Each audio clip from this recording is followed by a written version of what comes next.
Bonjour les amis, je profite du confinement pour vous faire un petit post concernant le choix des hameçons pour les beaux poissons à la pêche à la canne.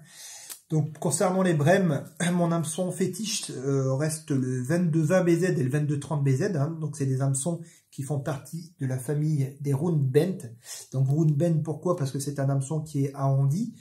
C'est très bien, j'utilise ça parce que ça me permet de mettre des panachés. Ça accepte très bien les panachés. Les brèmes, les belles brèmes acceptent bien tout ce qui est panaché au niveau des terreaux. Terreaux, gozère, pinky, même bouquet de verre de vase, voilà, selon l'hameçon qu'on utilise. En général, on va s'orienter sur l'hameçon de taille 16, 14, voire peut-être plus, selon les situations, voire plus petit, selon les poissons.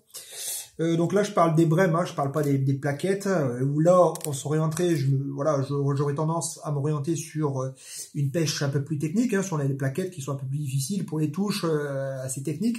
Là, je m'orienterai, je vous conseillerais l'Ultrafil, le 22-10 BZ, avec lequel on a des excellents résultats.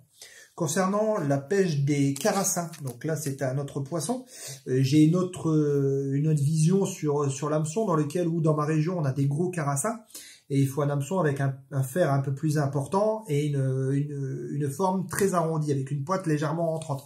C'est pour ça que l'hameçon fétiche pour ces pêches-là reste à la canne pour moi le 23-20 BZ, c'est celui-ci. Donc voilà, famille des white gap, donc comme je vous disais, avec un arrondi qui est encore plus prononcé qu'une pointe qui est rentrante.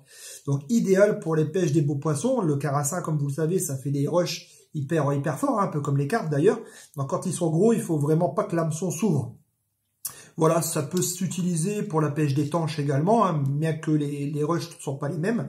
Le 23-20 BZ, pour vous dire, je l'utilise également très régulièrement à la pêche au feeder. Je pense pas être le seul, c'est l'hameçon très utilisé pour la pêche au feeder également.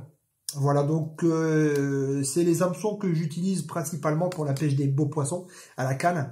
Bon, c'est pas une généralité, on s'adapte selon le poisson qu'on recherche et puis par rapport au parcours également. Voilà, j'espère que ce petit post vous aura permis de vous orienter sur le choix des hameçons à utiliser sur la pêche des beaux poissons à la canne. Je vous dis tout simplement au plaisir au bord de l'eau. Au revoir les amis.